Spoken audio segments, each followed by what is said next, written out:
దేవునికి స్తోత్రం. హల్లెలూయా, హల్లెలూయా. ప్రభునందు పిల్లలారా, అపోస్తలుడైన పౌలు కొరింథీయులకు రాసిన మొదటి పత్రిక 1వ అధ్యాయము 4వ వచనం నుండి 9వ వచనం వరకు కొన్ని నిమిషాలు దేవుని వాక్యాన్ని మనము వినాలి అని ఆశపడుతున్నాను. అపోస్తలుడైన పౌలు కొరింథీయులకు రాసిన మొదటి పత్రిక 1వ అధ్యాయము 4వ వచనం నుండి 9వ వచనం వరకు సంఘాన్ని పొగుడుతూ ఉన్నారు. అపోస్తలుడైన పౌలు ఆత్మీయమైన సంపద కలిగిన సంఘము, సాక్ష్యము కలిగిన సంఘము, జ్ఞానము కలిగిన సంఘము, ఆత్మ సంబంధమైన సంఘము, దేవుని కొరకు ఎదురు చూస్తున్న సంఘము, రాకడ కొరకు సిద్ధపడుతున్న సంఘము, దేవుని యొక్క దినము కొరకై కనిపెడుతూ ఎదురు చూస్తున్న సంఘము, దేవుని పిలుపును అందుకోవడానికి ఎదురు చూస్తున్న సంఘాన్ని అపోస్తలుడైన పౌలు పొగుడుతున్నారు. క్రీస్తు యేసునందు మీకు అనుగ్రహించబడిన దేవుని కృపను గురించి మీ విషయమై నా దేవునికి ఎల్లప్పుడూ కృతజ్ఞతాస్తుతులు చెల్లించుచున్నాను. దేవునికి స్తోత్రం. కృతజ్ఞత అనేది మానవుడు హృదయానుసారంగా చెప్పాలి. మనస్సు విప్పి ఒక మనిషితో ఎలాగో మాట్లాడతాము, దేవునికి కూడా మనస్సు విప్పి కృతజ్ఞతాస్తుతి చెల్లిస్తూ ఉండాలి.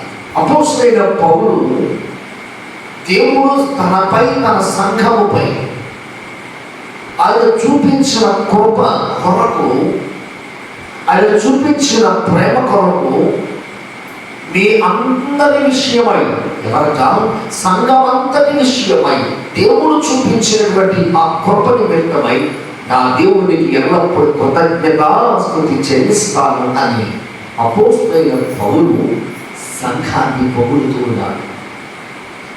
సంఘము దేవుని రాకడ కొరకై సిద్ధపాటు కలిగి సంఘము ఎదురు చూస్తున్నటువంటి దినాలలో ఉన్నాం మనం. అందుకని దేవునికి ఎల్లప్పుడూ మనము ఎలా ఉండాలి అంటే కృతజ్ఞత కలిగిన వారిగా ఉండాలి. ప్రభువా, నాకు ఈ జీవితం ఇచ్చావు, నాకు ఈ బ్రతుకు ఇచ్చావు. కొన్ని సోదరులు సంభవించిన కష్టాలు ఎదురైనా చివరికి మా జీవితమే ఈ లోకంలో నడిపించడానికి వ్యాధులు అంటూ వచ్చిన మమ్మల్ని నిలవబెట్టావు ప్రభువా, సజీవులో వచ్చావు తండ్రి. అది దేవుడిని ఎల్లప్పుడూ స్తుతి చెల్లిస్తూ ఉండాలి. ఆయన చేసిన మేలు మానవుని వంటిది కాదట. ఆయన చేసిన మేలు రాజుల వంటిది కాదు. ఆయన చేసిన మేలు ఈ లోకంలో ఉండే నీ బంధువులు, స్నేహితులు వంటిది కాదు. ప్రపంచాన్ని కలిగిన వారు ఎంతమంది ఉన్నారు, వాళ్ళెవరూ చేయని మేలు నా యేసయ్య చేస్తాడు. అందుకని దేవునికి ఎల్లప్పుడూ కృతజ్ఞతాస్తుతి చెల్లించాలి. అందుకని తిమోతికి రాసిన మొదటి పత్రిక 1వ అధ్యాయము 14వ వచనంలో మనం చదివినట్లయితే అక్కడ రాస్తూ ఉన్నారు. తిమోతికి రాసిన మొదటి పత్రికలో 1వ అధ్యాయం 14వ వచనం ఏమంటాడు? మన ప్రభు యొక్క కృపను బట్టి క్రీస్తు యేసునందున్న విశ్వాసమును, ప్రేమయు అత్యధికముగా విస్తరించును. దేవునికి స్తోత్రం. అత్యధికముగా దేవుని యొక్క ప్రేమ, అత్యధికముగా దేవుని యొక్క కృప తన సంఘము మీద ఎల్లప్పుడూ నిలిచి ఉంటాయి.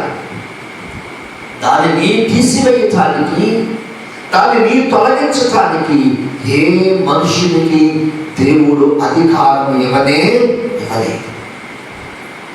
అందువలన దేవుడు సంఘము పట్ల చూపించిన ప్రేమను అపోస్తలుడైన పౌలు అనుభవించాడు కనుక దేవునికి కృతజ్ఞత తెలియజేస్తూ ఉన్నాడు. అక్కడ 6వ వచనంలో కొరింథీయులకు రాసిన మొదటి పత్రిక 6వ వచనంలో 1వ అధ్యాయం ఏమంటున్నాడంటే, క్రీస్తును గూర్చిన సాక్ష్యము మీలో స్థిరపరచబడినందున ఆయన యందు మీరు ప్రతి విషయములోను, అనగా సమస్త ఉపదేశములోను, సమస్త జ్ఞానములోను ఐశ్వర్యవంతులైతిరి. దేవునికి స్తోత్రం. సంఘానికి ఉన్నటువంటి సంపదను గురించి దేవుడు సెలవిస్తున్నారు. సంఘానికి ఉన్నటువంటి సంపద ఏమిటంటే ఆత్మీయ సంపద. సంఘానికి ఉన్న సంపద ఏమిటంటే ఆత్మీయ వరాలు. కృపావరాలు, ఆత్మ ఫలాలు, ఇవి సంఘానికి దేవుడిచ్చే సంపద. ఎవరైతే ఈ సంపదను పొందుకుంటారో, ఎవరైతే ఈ సంపదను పొందుకొని దేవుడు నాకు ఈ సంపదను అనుగ్రహించాడని కాపాడుకుంటారో వారి గురించి మాట్లాడుతూ ఉన్నారు. క్రీస్తును గురించిన సాక్ష్యము మీలో స్థిరపరచబడింది. ఎవరికి స్తోత్రం. ఎవరిలో స్థిరపరచబడింది? సంఘంలో స్థిరపరచబడింది. సంఘంలో ఎందుకు స్థిరపరచబడింది అంటే సంఘాన్ని క్రీస్తు యేసు కట్టుకున్నారు. సంఘానికి కర్త, సంఘానికి కర్మ క్రియ యేసు క్రీస్తే. సంఘాన్ని మానవుడు కట్టకూడదు, సంఘాన్ని మానవుడు నిర్మించకూడదు. కట్టిన సంఘానికి, నిర్మించిన సంఘానికి కర్త క్రీస్తే. ఆయన పునాది మీద సంఘాన్ని కట్టుకున్నాడు కనుక ఆ సంఘానికి తన సంపదను ఇస్తున్నాడు. ఆయన దేవుని యొక్క సంపదకు సంఘము ఎవరంటే వారసురాలు. సంఘము వారసురాలు దేవుని సంపదకు. ఆ సంపదను అనుభవిస్తున్న సంఘాన్ని దేవుడు ప్రేమిస్తున్నాడు. ఎంతగా ప్రేమిస్తున్నాడు అంటే ఆయన ప్రేమ మరణము కంటే బలమైనది. దేవునికి స్తోత్రం. అందుకని ఆ సాక్ష్యము, ఏ సాక్ష్యము? కృపావరములతో కలిగిన సాక్ష్యము, ఆత్మవరములతో కలిగిన సాక్ష్యము మీలో స్థిరపరచబడాలి. ఎప్పుడైతే స్థిరపరచబడిందో అక్కడ చదువుతున్న మాట ఏమి తెలుసా? మీరు ప్రతి విషయంలోనూ, ఎవరికి స్తోత్రం. ఏ విషయంలో అంట? అన్ని విషయాలలో. అన్ని విషయాలలో మొట్టమొదటిగా మనము ఎవరిని జ్ఞాపకం చేసుకుంటామంటే మనం యేసు ప్రభువుని జ్ఞాపకం చేసుకుంటాం. ప్రభువా, మీరు చూపిన ప్రేమ, మీరు చేసిన కార్యం, మీరు చేసిన ఉపకారం అన్నిటిని బట్టి మీకు కృతజ్ఞతాస్తులు చెల్లిస్తున్నానని దావీదు దేవునికి ఎలా కృతజ్ఞత తెలియజేశాడో సంఘము కూడా, దేవుని సంపదను కలిగిన సంఘము కూడా దేవునికి కృతజ్ఞత తెలియజేయాలి. అందుకంటాడు సమస్త ఉపదేశములోను, సమస్త జ్ఞానములోను మీరు ఐశ్వర్యవంతులైతిరి. ఎవరికి స్తోత్రం. ఎందుకు ఐశ్వర్యవంతులు? ధనములు కాదు. ఎందులో ఐశ్వర్యవంతులు? వ్యాపారంలో కాదు, వెండి బంగారంలో ఐశ్వర్యవంతులు కాదు, వారు కలిగిన పలుకుబడి యందు ఐశ్వర్యవంతులు కాదు. దేవుని యందు ఐశ్వర్యములంటే దేవుని యొక్క ఉపదేశములోను, దేవుని యొక్క జ్ఞానములోను మనము కలిగి ఉన్నాము కనుక ఆయన ఉపదేశములోను, ఆయన జ్ఞానములోను సంపాదించుకుని దేవుని కొరకు బ్రతుకుతున్నాము కనుక అందుకని మనం ఎవరమంట? ఐశ్వర్యవంతులం. సంఘము సాక్ష్యము ఐశ్వర్యవంతులున్నట్టు ఉండాలి. సంఘానికి సాక్ష్యము ఐశ్వర్యవంతులు కనిపించినట్లు కనిపించాలి. సంఘము పేదది కాదు, సంఘము పేదది కాదు. సంఘము క్రీస్తు యేసు రక్తముతో కలగబడినది కనుక సంఘమని సంపదకు దేవుడు ఐశ్వర్యాన్నిచ్చి సంఘాన్ని నిలబెట్టుకుంటున్నాడు. అందుకని ఈ ఆత్మీయ సంపద కొరింథీయులకు రాసిన 2వ పత్రిక 6వ అధ్యాయము 10వ వచనం చదువుతారు చూడండి. కొరింథీయులకు రాసిన 2వ పత్రిక 6వ అధ్యాయము 10వ వచనంలో చూసినట్లయితే అక్కడ తెలియజేస్తున్నటువంటి మరొక మాటను జ్ఞాపకం చేసుకుందాం. ఘనతల వలనను సుకీర్తి దుష్కృత్యాలను ఉండి అన్ని స్థితులలో మిమ్మల్ని మేమే నెప్పించుకొనుచున్నాము. దేవునికి స్తోత్రం. హల్లెలూయా. అంటే చెడు స్నేహాల నుండి మనము వేరైపోవాలి. ఘనత విషయములు మనలో ఏ విషయాలు ఉన్నాయంటే ఘనత కలిగిన విషయాలు ఉన్నాయి. కనులైన వారి ఉన్నటువంటి విషయాలు మనలో ఉన్నాయి. గొప్ప సంగతులు మనలో ఉన్నాయి. విశేషమైన సంగతులు మనలో కనబడుతున్నాయి. ఆశ్చర్యకరమైన సంగతులు మనలో కనబడుతున్నాయి. అద్భుతమైన సంగతులు మనలో కనబడుతున్నాయి. అందుకని మనం ఎవరు అంటే ఆత్మీయ సంపద మనలో ఉంది. మానవుడు గ్రహించలేని సంపద, మానవుడు తెలుసుకోలేని సంపద, మానవుడు మన యొక్క నుండి దోచుకోలేని సంపదను దేవుడు సంఘానికి అనుగ్రహించాడు. దేవునికి స్తోత్రం. అందుకు సంఘము ఎలా ఉండాలంటే సాక్ష్యము కలిగి ఉండాలి.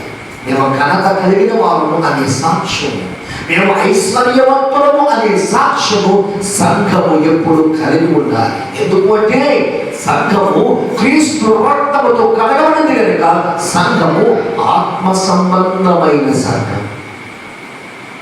దేవుడు కదా ఈ రోజున మన జీవితం ప్రభువు చూపించిన కృపను బట్టి లేక ప్రేమను బట్టి మనం ఎలా ఉన్నాము అనేది చూస్తున్నాం.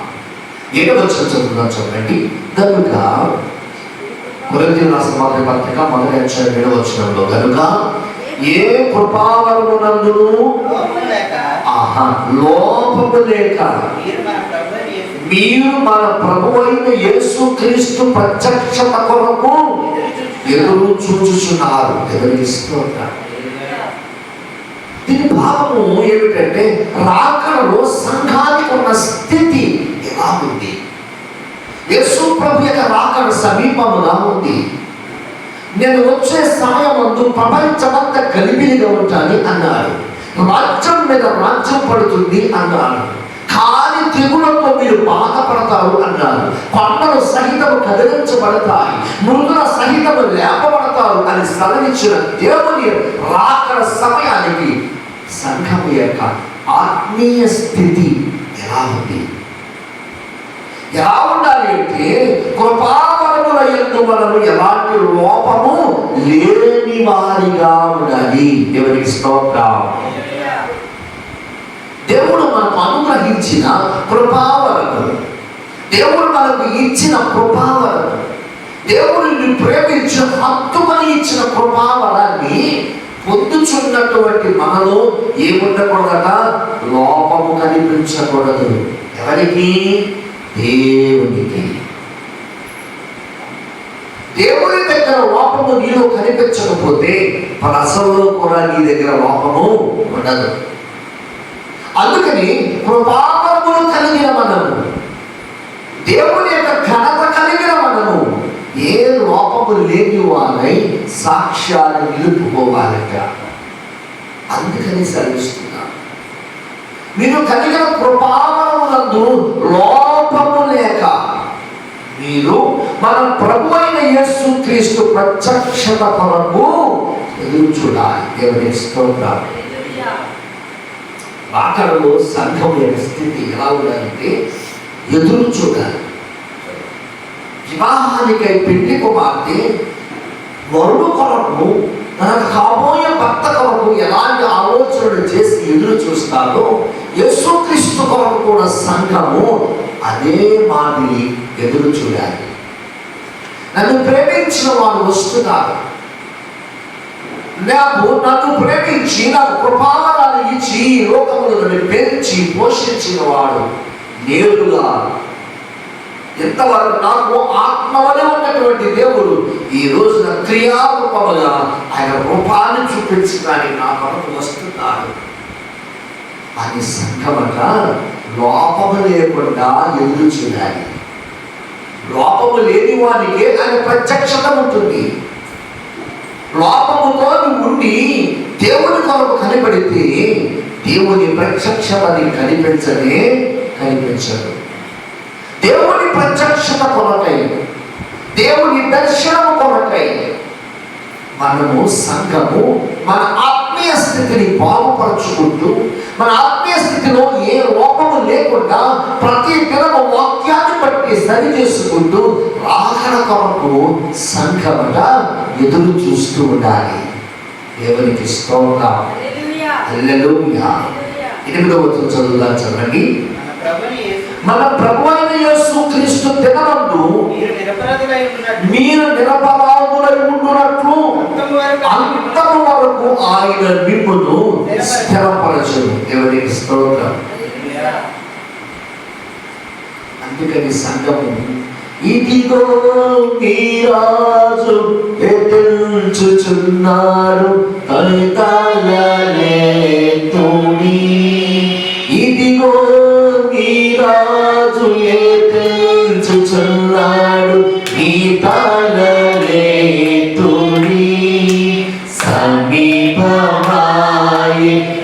విడుదల ధైర్యమునుడి సమీపమాయే మీ విడుదల ధైర్యమునుడి. మనం ఎలా ఉండాలట? ధైర్యముగా ఉండాలి. రాజుల వలె ధైర్యముగా ఉండాలి. ఎవరు సర్విస్తున్న? క్రీస్తు దినమందు. ఎవరు దినమందండి?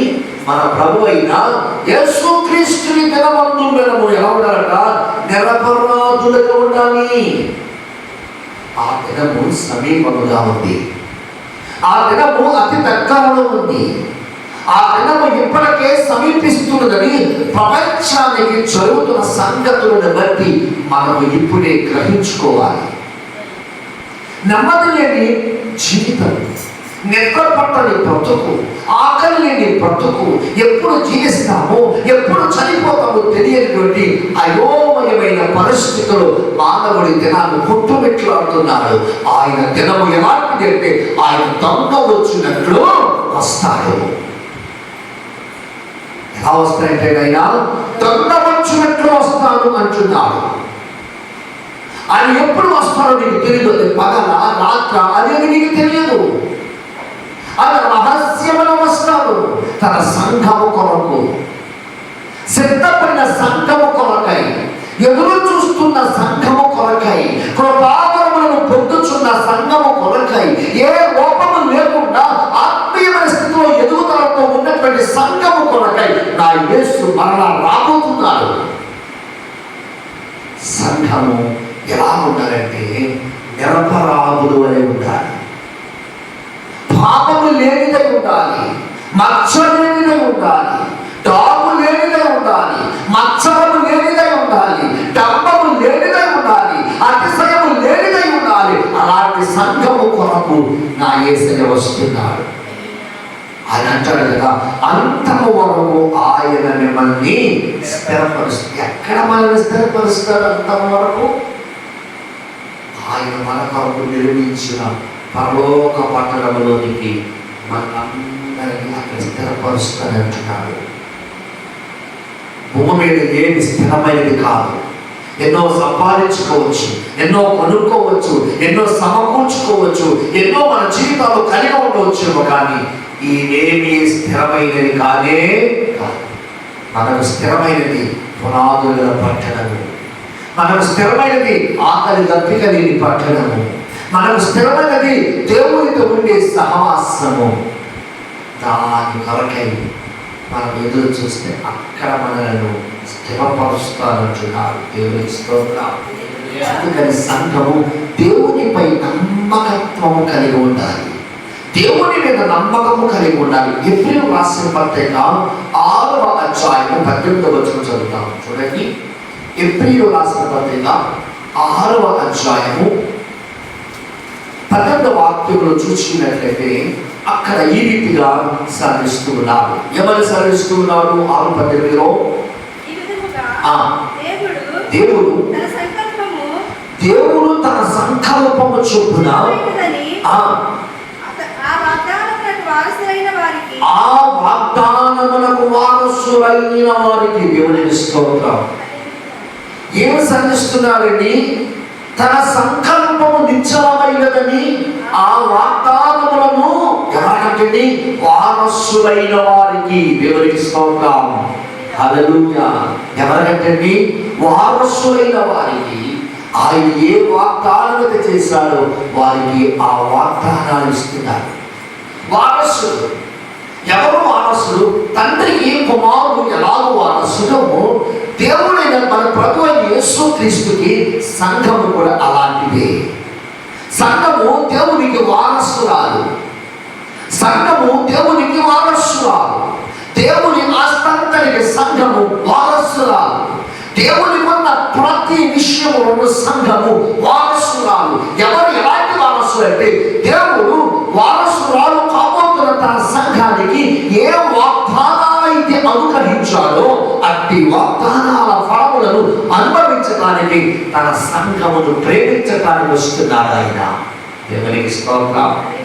హల్లెలూయా.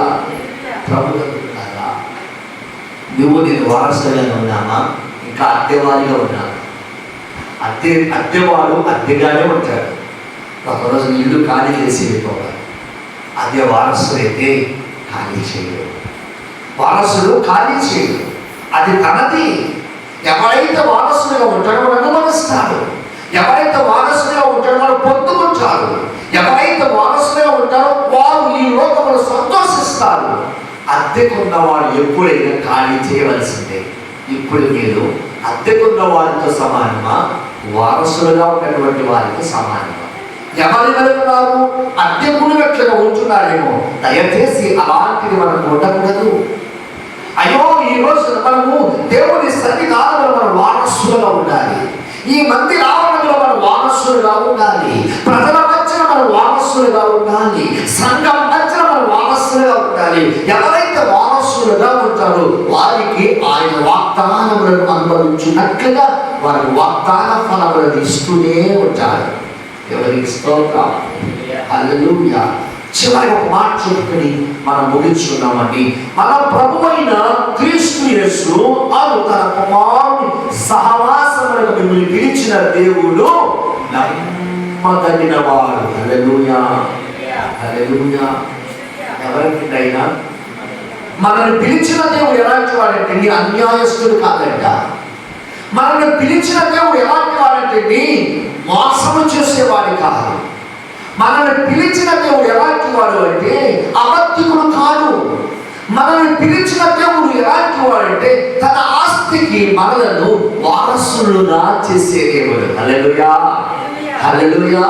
ప్రభువునందు ప్రియమైన దేవుని సంఘమా, ఈ దినమున దేవుని సన్నిధిలో ఉన్నటువంటి నీవు అపోస్తలుడైన పౌలు కొరింథీ సంఘానికి ఎలాగో హెచ్చరిస్తున్నాడు, ఈ దినము కూడా పరిశుద్ధాత్మ దేవుడు సంఘాన్ని హెచ్చరిస్తున్నాడు. ఈ హెచ్చరిక నువ్వు లోబడి వారసులాగువని దేవుని వాగ్దాన ఫలములను అనుభవిస్తూ ఏ లోపము లేకుండా దేవుని పరిశుద్ధాత్మతో నింపబడి కృపా వరములతో దేవుని సన్నిధిలో నీవు క్రీస్తు కొరకు ఎదురు చూస్తే గనక దేవుడు నిన్ను ఆయన రాజ్యములో స్థిరపరుస్తాడు అని వాగ్దానం ఇస్తున్నాడు. వాగ్దానం ఇచ్చిన దేవుడు ఒక దినం నీకు వస్తున్నాడు, వచ్చేస్తున్నాడు. సమయం దగ్గర పడిపోతుంది. అందుకు మనము వారసులవునట్లుగా సిద్ధపడదాం. వారసులవునట్లుగా ఎదురు చూద్దాం. వారసులవునట్లుగా మనము ఏ పని చేయాలో మందిరాలలో కనిపెడదాం.